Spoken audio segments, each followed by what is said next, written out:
Vamos pensar um pouco. O Estado é tipo uma máquina, né? Uma engrenagem gigante que mexe com a nossa vida o tempo todo. Da rua que a gente pisa até o hospital que a gente usa.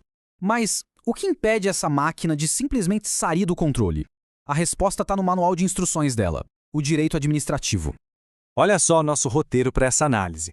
A gente começa com o Manual de Instruções do Estado, depois vamos abrir o capô para ver as peças dessa máquina. Na sequência, a gente entende como ela age, como ela gasta o nosso dinheiro e, o mais importante, quem paga a conta quando alguma coisa dá errado.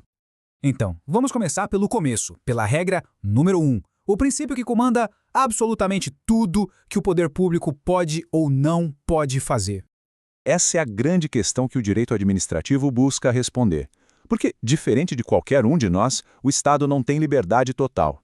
E essa limitação, pode acreditar, é a nossa maior garantia como cidadãos. Agora, presta atenção, porque aqui está a virada de chave. É o chamado princípio da legalidade. Para a gente, pessoas comuns, a lógica é o que a lei não proíbe, está liberado, a gente tem autonomia. Já para o Estado, a coisa inverte totalmente. Ele só pode fazer aquilo que a lei manda ou autoriza. A lei não é só um limite, ela é o trilho. Sem esse trilho, a máquina do governo nem sai do lugar. E hoje em dia, o buraco é ainda mais embaixo. A gente fala no princípio da juridicidade. Sabe o que isso quer dizer? Que não basta só seguir a lei ao pé da letra. A administração pública precisa respeitar todo o sistema jurídico, a Constituição, os princípios de moralidade, de eficiência, os valores da sociedade. É um controle muito mais amplo.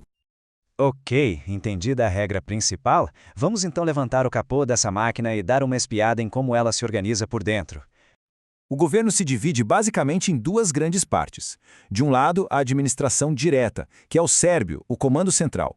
União, estados, municípios, com seus ministérios e secretarias. Do outro, a administração indireta, que são entidades que o próprio Estado cria para cuidar de tarefas bem específicas, como se fossem braços especializados.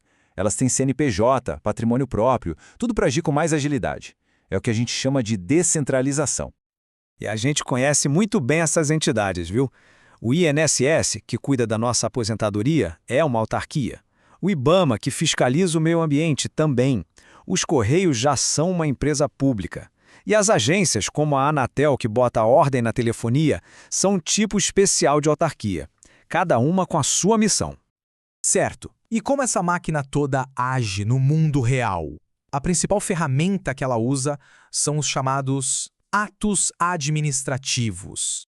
Pensa assim, o ato administrativo é uma decisão do Estado que cria ou muda alguma coisa na nossa vida. E ele faz isso sozinho, de forma unilateral. Ele não pede licença. Uma multa de trânsito, a concessão de um alvará para uma obra, a nomeação de um servidor, tudo isso são atos com efeitos imediatos na vida da gente.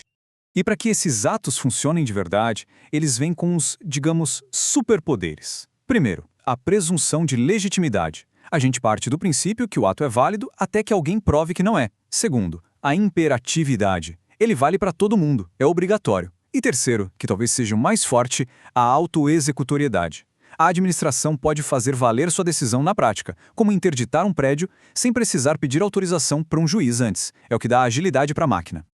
Agora vamos seguir o dinheiro. Se o governo só pode fazer o que a lei permite, como é que ele gasta a grana que vem dos nossos impostos? Bem, as regras para isso são muito, mas muito rígidas.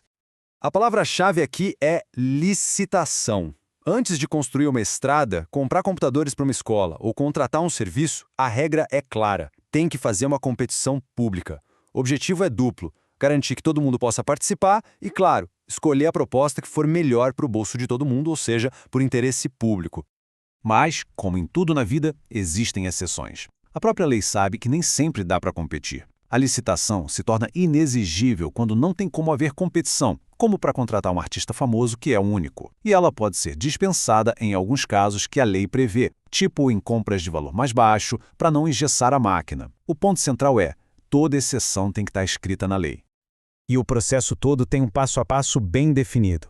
Primeiro tem a fase de preparação, lá dentro do órgão público. Depois vem a divulgação do edital, que é o documento com as regras do jogo. E, por fim, a competição em si, com a apresentação das propostas e a escolha do vencedor. Cada etapa é uma trava de segurança no uso do dinheiro público. Para a gente fechar o nosso tour, vamos para uma parte bem delicada. E se a máquina falha? E se uma ação do governo, ou até a falta de uma ação, causa um prejuízo para alguém? De quem é a conta? Pensa nessa situação, que é baseada num caso real. Uma empresa fazendo a manutenção de uma antena, que é um serviço público, derruba a estrutura e fere 2 pessoas. E aí, a responsabilidade é de quem? Da empresa? Do funcionário que errou? Do Estado? E aqui está o pulo do gato da nossa Constituição.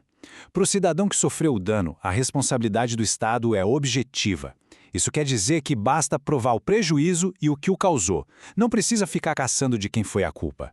Já na relação interna, o Estado só pode cobrar do servidor que errou se provar que ele agiu com dolo, que é a intenção, ou culpa, que é a negligência. Isso protege o cidadão e também o servidor que age corretamente. Isso nos leva ao chamado direito de regresso. O sistema é inteligente. Ele funciona em 2 etapas. Primeiro, o Estado paga a indenização para a vítima, resolve o problema dela. Só depois, num segundo momento, é que ele vai atrás do funcionário que causou o problema para reaver esse dinheiro. E olha só, tem prazo para isso. Depois que o Estado paga a vítima, ele tem 5 anos para entrar com uma ação contra o agente público responsável e tentar recuperar o dinheiro que foi gasto. Então, vamos amarrar as pontas. A gente viu que a máquina do Estado não é livre, ela anda nos trilhos da lei. Vimos que ela tem um cérebro central e vários braços especializados. Entendemos que as decisões dela têm superpoderes para funcionar. E, o mais importante, quando essa máquina falha e causa um dano, é o Estado quem responde primeiro perante o cidadão. Para fechar, fica uma reflexão. Todo esse conjunto de regras do direito administrativo existe para equilibrar a força do Estado e proteger o cidadão. Mas será que, em algum momento, essa complexidade toda, criada para garantir o controle, não acaba servindo mais para proteger a própria engrenagem do que as pessoas que ela deveria servir? É uma boa pergunta, né?